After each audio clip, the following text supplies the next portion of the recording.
నైతిక విలువల పట్ల అంటే ఒక ఉండవలసినటువంటి పట్టింపు చాలా తగ్గిపోయింది. తెలంగాణ ఉద్యమంలో పాల్గొన్న వాళ్ళైనా, ఉద్యమంతో సంబంధం ఉన్న వాళ్ళైనా సంపాదించడం, ఆ సంపాదన అనేది అందరికీ చుట్టూ ఉన్న వాళ్ళకి పంచడం, వాళ్ళతో కలిసి పంచుకోవడం ఇదంతా సహజమైన విషయాలని, దీంట్లో ఏమీ మనం తప్పుపట్టవలసిన విషయం లేదని ఒక నిశ్చింతలోకి వచ్చేసాం. అది తెలంగాణ సమాజం ఎన్నడూ లేనంతగా నైతికంగా బాగా తగ్గిందని. అంటే మన తెలంగాణ గురించి చాలా విషయాలు గొప్పగా చెప్పుకుంటాం.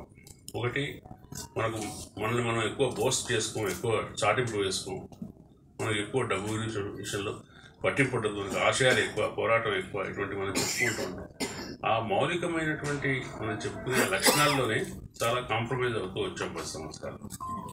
దీన్ని చాలా తీవ్రంగా పట్టించుకోవాల్సి ఉంటుంది. తెలంగాణ సమాజాన్ని నైతికంగా పునరుజ్జీవింపజేయడానికి, సాంస్కృతికంగా పునరుజ్జీవింపజేయడానికి, సాహిత్యపరంగా పునరుజ్జీవింపజేయడానికి రచయితల వేదిక పనిచేయాలని అనుకుంటూ, ఇది ఒక రకంగా ఇప్పుడున్న సందర్భం 10 సంవత్సరాలుగా అనుభవిస్తున్న ఒక ఉక్కపోత నుంచి ఒక చిన్నపాటి గాలి పోసుకునే సమయం. ఈ సమయంలో మనం సమీక్షించుకోవడం అనేది చాలా సమంజసమైన విషయం అని అనుకుంటున్నాను.